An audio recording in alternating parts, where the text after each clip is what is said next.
하나님 말씀 에베소서 4장 11절부터 우리 16절까지 말씀입니다. 우리 한 절씩 교독하시고 16절을 우리 함께 읽겠습니다. 그가 어떤 사람은 사도로, 어떤 사람은 선지자로, 어떤 사람은 복음 전하는 자로, 어떤 사람은 목사와 교사로 삼으셨으니 이는 성도를 올려가게 하여 그리스도의 몸을 세우게 하십니다. 우리가 다 하나님의 아들을 믿는 것과 아는 일에 하나가 되어 온전한 사람을 이루어 그리스도의 장성한 분량에 충만한 데까지 이르리니 이는 우리가 이제부터 어린아이가 되지 아니하여 삶의 속수와 간사한 욕에 빠져 온갖 뜰의 비교에 이르며 요동하지 않게 합니다. 오직 사랑 안에서 참된 것을 하여 범사에 그에게 잘할지라. 그는 머리니 곧 그리스도라. 그에게서 온 몸이 각 마디를 통하여 도움을 받음으로 연결되고 결합되어 각 지체의 분량대로 역사하여 그 몸을 자라게 하며 사랑 안에서 스스로 세우느니라. 아멘. 이 시간 하늘문 성가대 특별 찬양 읽겠습니다. 장원이 갈 거예요.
귀한 찬양에 진심으로 감사를 드립니다.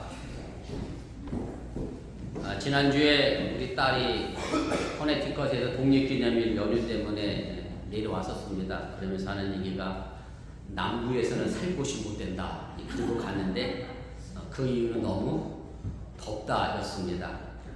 우리 딸 현경이 취미가 프리스비인데요.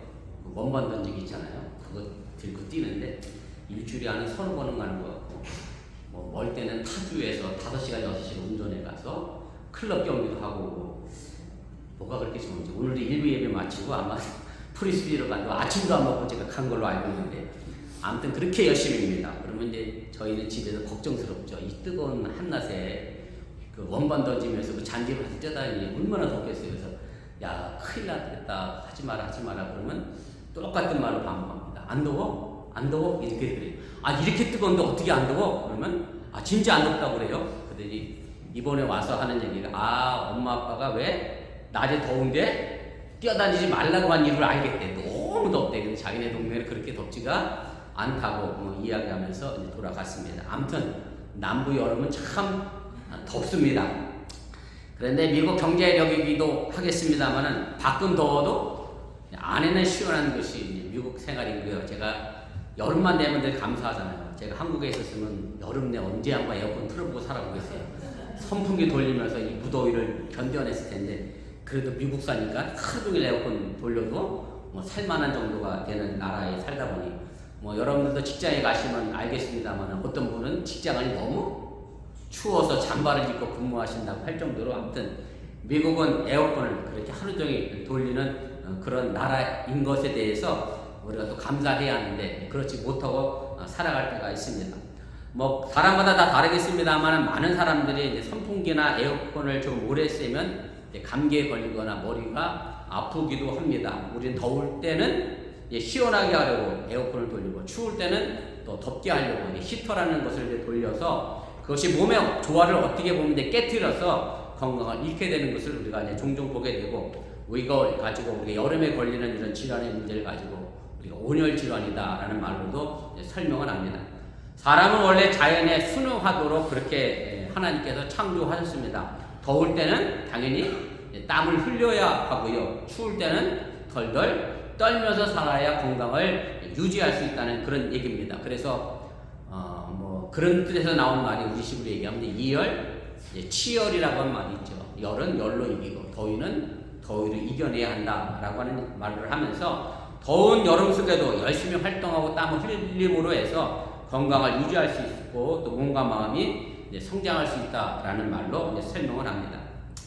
여름이 되면 많은 사람들이 찾는 음식이 있습니다. 외국 사람들이 보면 참 신기한 음식 가운데 하나인데, 면을 차갑게 먹는 냉면입니다. 저도 외국인들 그 유튜버를 보면 한국에 와서 찬 냉면, 면을 처음 봤다고 하면서, 또 지난주도 저도 우리 채집사님들께서 콩국수를 먹으시라고 해서 제가 콩국수를 먹으면 여름에 시원한 콩국수도 먹는데, 사실은 냉면이나 콩국수는요 여름 음식은 아닙니다. 이걸 우리 유스에게 설명하라고 애를 먹었어요. 여러분들이 이해하실 거예요. 왜냐하면 여름에 언제부터 우리가 냉장고가 있어서 얼음이 있었겠어요. 옛날에 냉면을 여름에 먹을 방법이 사실은 없었습니다. 냉면은 겨울에 추울 때, 말 그대로 겨울 추우니까 그 얼음을 이용해서 먹었던 음식인데, 지금은 이제 날이 더울 때 냉장고도 있고 여러 가지 기계가 발전해서 여름에 먹습니다만은, 아무튼 겨울에 추위를 덜덜 떨면서 냉면을 먹으면서 그 추위를 견뎌냈고, 다른 말로 하면 또 이안, 치안이라고 할 수 있겠죠. 그래서 겨울에 먹던 음식이 냉면이나 콩국수라고 할 수가 있습니다. 이런 더위와 추위를 잘 견뎌내는 사람이 결과적으로 건강하게 성장을 하게 됩니다. 어찌 생각해보면 우리 삶 전체가 다 그렇다고 할 수가 있습니다. 무슨 말씀인가 하면 매년마다 겪는 더위와 추위처럼 우리 인생도 많은 시련과 환난을 겪어야 그 과정을 통해서 성장해 간다는 그런 말씀입니다. 사실 모든 생명이 더위와 추위 속에서 성장합니다. 모든 식물은 태양의 뜨거움을 통해서 익어갑니다. 다시 말씀드려, 여름에는 더워야 그 식물이 제대로 성장할 수 있다는 그런 얘기입니다. 봄에 뿌린 씨가 여름에 덥지 않으면 자라지 않게 됩니다. 그리고 여름이 지나 가을이 되면서 온도가 내려가야 그 열매가 성숙해져며 익어가게 됩니다. 계속 여름만 있으면 사막이 되어버린다는 그런 말씀입니다. 그런데 사람도 여름에 태양이 열기에 헉헉거리며 힘들어하고 때로 병에 걸리는 것처럼 식물도 견디지 못하고 말라 죽는 것을 우리가 보게 됩니다.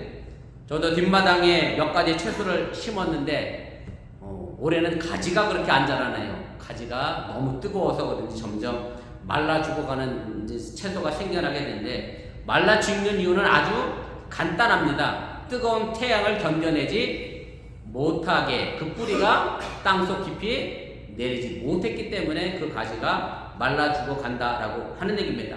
땅으로부터 수분과 영양을 잘 얻으려고 하면 그 식물은 땅속 깊이 뿌리를 내려야 더운 여름에도 잘 자라나게 되는 것이고, 그렇지 못한 식물들은 이 더운 여름을 견뎌내지 못하고 결국 죽게 되는데, 문제는 뿌리라고 하는 사실입니다.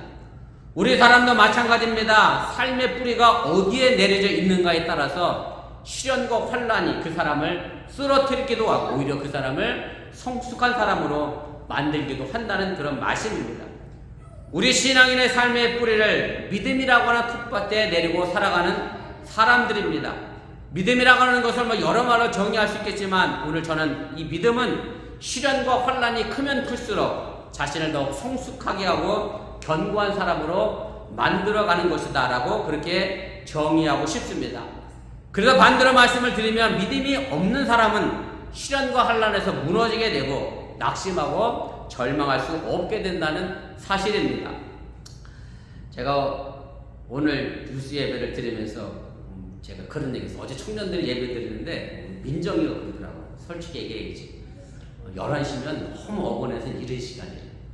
12시 돼야 집에서 이제 전화가 온대. 집에 들어와라, 늦었다. 그래서 야, 12시까지 어건 땅에서 뭘 하냐, 막 그랬거든요. 어제 청년들하고 했더니 뉴스들도 그런데 11시는 이른 시간이래. 어건은 12시가 넘으면 또 다른 세상이 펼쳐진대. 깜짝 놀랐습니다. 그랬더니 우리 정보사님이 12시 넘으면 운영하는 클럽이 있다면서요. 이때 오 하는 클럽이 있대. 민정이가 뉴욕에서 아우 이러고 논대. 제가 그랬어요. 뿌리를 그런데 내리면 안 되고 우리 신앙 안에서 뿌리를 잘 내려라 막 이렇게 얘기했습니다. 아무튼 우리의 믿음의 뿌리는 예수 그리스도에게 내려야지 세상의 흐름에 따라 오 이러면서 12시 넘어다니면 우리의 믿음은 금방 무너지고 넘어질 수밖에 없습니다. 우리가 예수를 믿는 사람들에게 오늘 이 자리에 있습니다. 그런데 예수님을 믿는다는 것이 무엇일까를 제대로 알아야 우리가 그 믿음을 지켜낼 수 있습니다. 오늘 우리가 함께 읽은 본문 13절에 보면 사도 바울은 이렇게 말합니다.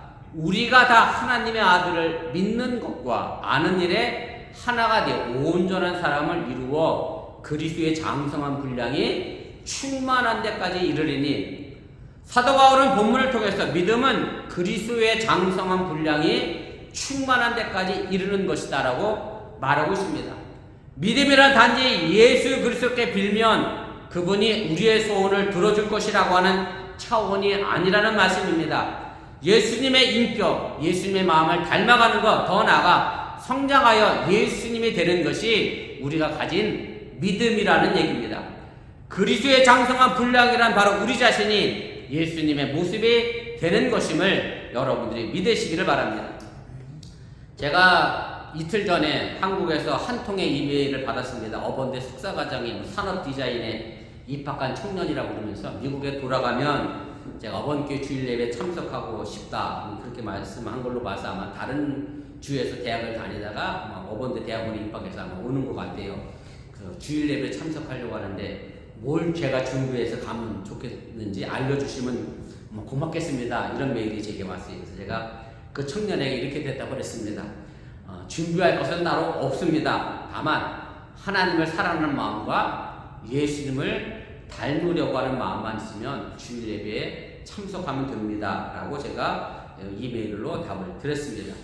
우리가 예수님을 닮아가기 위해서, 그리고 예수님처럼 되기 위해서는 먼저 예수님이 어떤 분인지 알아야 예수님을 알아가게 되고 닮아가게 되고 예수님을 믿게 되고 예수님처럼 되어져 간다고 하는 사실을 여러분들 잊지 마시기 바랍니다. 예수님이 어떤 분인지 알지 못하면서도 예수님처럼 된다라고 하는 것은 어불성설이라고 하는 그런 말입니다. 알지도 못하고 그저 아멘만 하는 것은 예수님을 좀 죄송스러운 표현입니다만은 그저 자신 중에 하나로 무당처럼 만드는 큰 실수를 우리가 하는 것이라고 하는 말씀입니다. 그러게 우리는 알아야 하고 깨달아야 참된 믿음을 가질 수 있게 된다는 그런 말씀입니다. 그래서 사도 바울은 본문 13절에서 앞부분에 이렇게 얘기합니다. 하나님을 믿는 것과 아는 일에 하나가 되어라고 말하고 있습니다. 물론 아는 것만으로는 안 됩니다. 믿음을 위한 알미여야 합니다.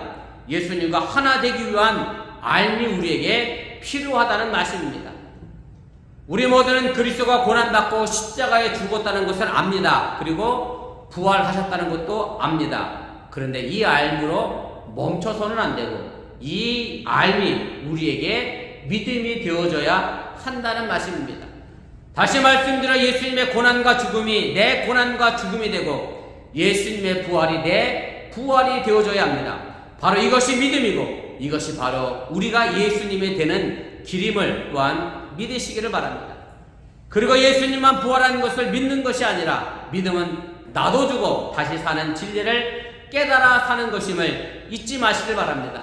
더 나아가 예수님만 하나님의 아들이 아니라 우리 모두 각자가 하나님의 아들, 딸이고 우리가 하나님의 자녀임을 깨달아 그 자녀답게 사는 것에 이르는 것이 바로 그리스도의 장성한 분량에 이르는 믿음이라는 것도 여러분들이 잊지 마시길 바랍니다. 그리스도의 장성한 분량에 이른 사람은 본문 14절에 있는 말씀처럼 어린아이처럼 흔들리지가 않습니다. 사람이 나쁜 말과 간사한 유혹에 빠지지도 않습니다. 세상의 흐름에 따라 흘러 떠내려가지도 않습니다. 왜냐하면 믿음의 뿌리가 예수 그리스도 안에 있기 때문에 그렇다는 말씀입니다. 우리가 교회를 다니는 이유는 바로 여기에 있습니다. 어둠 속에서 빛을 보기 위해서 우리를 타락과 방향에 빠뜨리는 세상 흐름에 흔들리지 않기 위해서 우리가 이 자리에 있다는 말씀입니다. 우리의 죽음을 다시 삶으로 바꾸신, 고난을 영광으로 바꾸신 그리스도의 장성한 분량에 이르기 위해서 우리가 교회 생활을 하고 있다는 말씀입니다. 그러므로 교회 생활은 철저히 배우는 생활이어야 한다는 사실입니다. 가르침을 받으려고 하는 열정이 없이는 그리스도의 장성한 분량에 이를 수 없습니다. 학교 다니는 학생이 공부하려고 하는 열정이 없으면 학교에 다니는 의미가 없는 것과 마찬가지입니다. 학교 다니는 것은 배우려고 하는 열정을 가지고 있어야 그 배움이 자신의 것이 되기 때문에 그렇습니다. 그래서 사도 바울은 본문 11절에서 우리에게 가르치는 자들을 주셨다라고 말씀하고 있습니다. 제가 읽겠습니다. 그가 어떤 사람은 사도로, 어떤 사람은 선지자로, 어떤 사람은 복음 전하는 자로, 어떤 사람은 목사와 교사로 삼으셨으니 여기서 말하는 그는 예수 그리스도를 의미합니다. 예수 그리스도는 우리에게 선지자를 주셨고 사도를 주셨고 복음 전하는 자, 목사, 교사를 주셨습니다. 물론 일일이 다 설명하기엔 긴 시간이 필요합니다만은 에베소서가 기록될 당시에 교회 안에 이런 직분들이 있었던 것을 우리가 알게 됩니다. 아주 분명한 한 가지 공통점 사실은 이 5가지 직분은 전부 가르치는 직분이라고 하는 사실입니다. 본문 12절에서 사도 바울은 그럼 왜 이런 가르침의 직분이 교회 안에 있었는지 그 목적과 과정을 이렇게 말합니다. 이는 성도를 온전하게 하여 봉사의 일을 하게 하며 그리스도의 몸을 세우려 하심이라. 가르침의 목적은 바로 성도를 온전하게 하기 위함입니다. 그리고 그 온전한 성도에 이르게 하는 그 가르침의 과정은 봉사의 일과 그리스도의 몸을 세우는 일이라고 분명하게 말씀하고 있음을 보게 됩니다. 우리는 교회에 와서 크고 작은 일을 함께 해 나갑니다. 그리고 많은 사람들이 이렇게 생각합니다. 내가 하는 일이 전부 교회를 위해서 하는 일이라고 그렇게 생각합니다. 그런데 우리가 분명히 알아야 할 것은 교회를 위해서 하는 일이 아니라 바로 나를 위해서 하는 일이라고 하는 사실입니다. 쉬운 예로 이렇게 제가 좀 말씀을 드리고 싶습니다. 목사인 저부터 그렇습니다. 제가 일주일 동안 고민하며 기도하며 말씀을 준비합니다.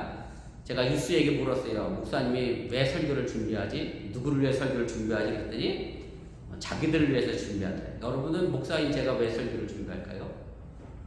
여러분들을 위해서? 아닙니다. 1차적으로는 저를 위해 준비합니다. 왜냐하면 설교를 전하기 이전에 누가 먼저 그 설교를 듣게 되죠? 제가 먼저 듣습니다. 제가 설교를 하지만 저는 먼저 그 설교로 내 마음 바탕을 예수님의 모습으로 닦아가야 그 말씀을 여러분들에게 전하는 겁니다. 제가 은혜를 받아야 여러분들에게도 그 말씀이 은혜가 됩니다. 제가 이해하지 못한 걸 여러분들에게 전하면 여러분도 이해하지 못합니다. 설교는 여러분들을 위해 하는 게 아니라 목사인 저를 위해 하는 겁니다. 오늘 성가대가 찬양을 했습니다만 하늘문 성가대가 열심히 연습해서 찬양을 했는데 누구 들으라고 찬양했습니까? 교인들이라고 찬양한 것 같지만 성가대가 연습하는 과정에 그 아름다운 찬양을 하면서 내 마음을 뭐로 닦아가야죠? 아름다운 마음으로 그 찬양의 곡조대로 내 마음을 닦고 찬양하는 것이 성가대가 해야 될 일이고 직무입니다.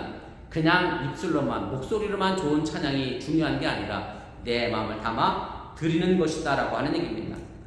오늘 우리가 그동안 셧다운 때문에 애찬을 2주 동안 안 했습니다만은 오늘부터 다시 애찬을 다시 시작하게 되는데 두 분이 음식을 준비해서 여러분들을 대접합니다.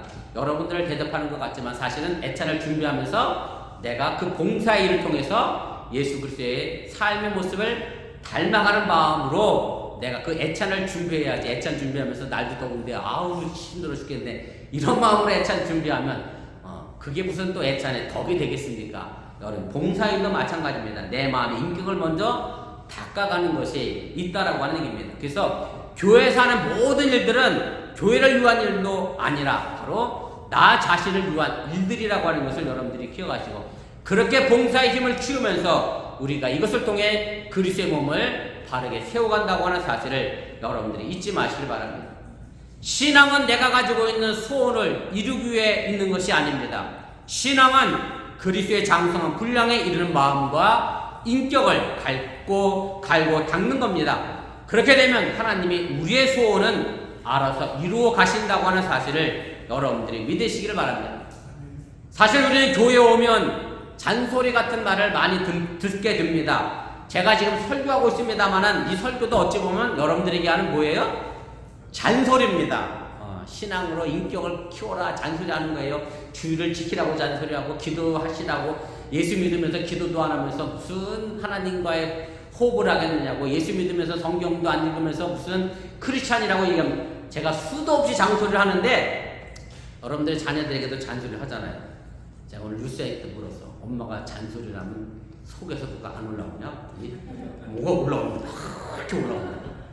근데 속에서 막 올라오는 애는 정말 그게 뭐죠?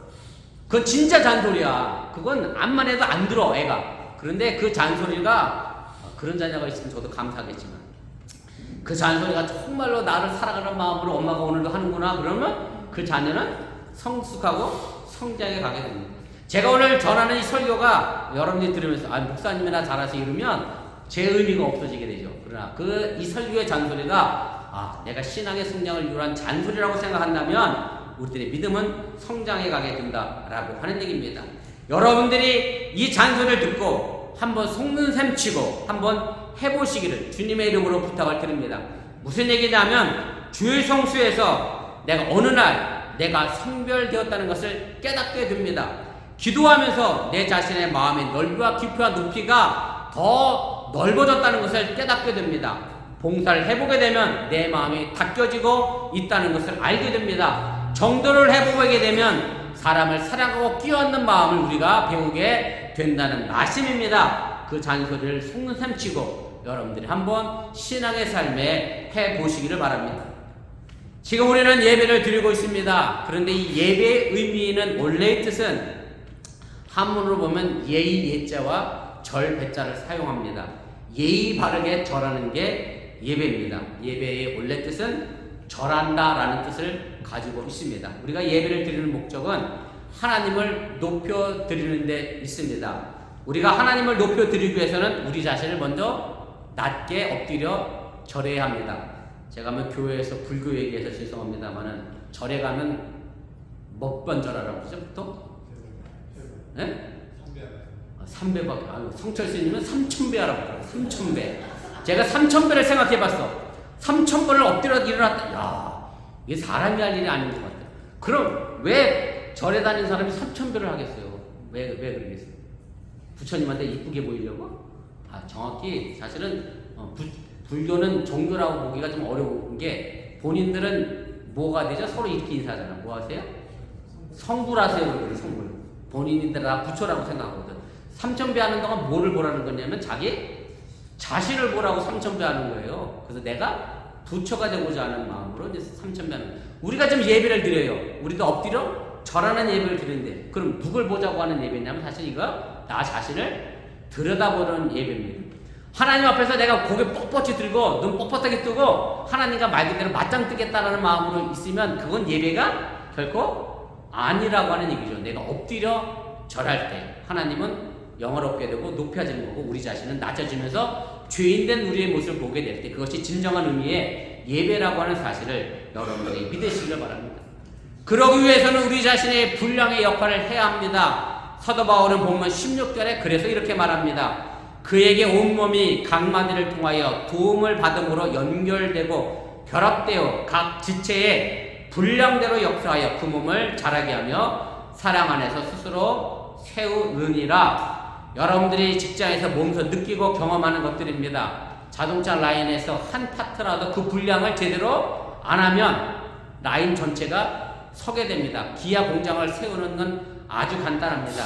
리안이나 만도나 모비스에서 나사 하나 안 만들면 됩니다. 그러면 기아 라인 전체가 서게 됩니다. 그 분량을 제대로 못하면 전체는 멈춰지게 되어져 있습니다.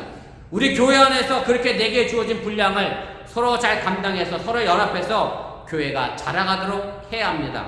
어느 것 하나 없어서는 안 됩니다. 우리 모두가 다 그 분량과 역할을 다 해야 교회가 온전하게 성장할 수 있다는 그런 말씀입니다. 물론 여기에는 단서가 하나 붙어 있습니다. 본문 15절 처음 부분에서 말하고 있는 것처럼 오직 사랑 안에서, 그리고 16절 후반부에 나와 있는 것처럼 사랑 안에서입니다. 사랑을 가지고 서로의 분량의 일들을 감당할 때 우리 교회는 아름답게 성장합니다.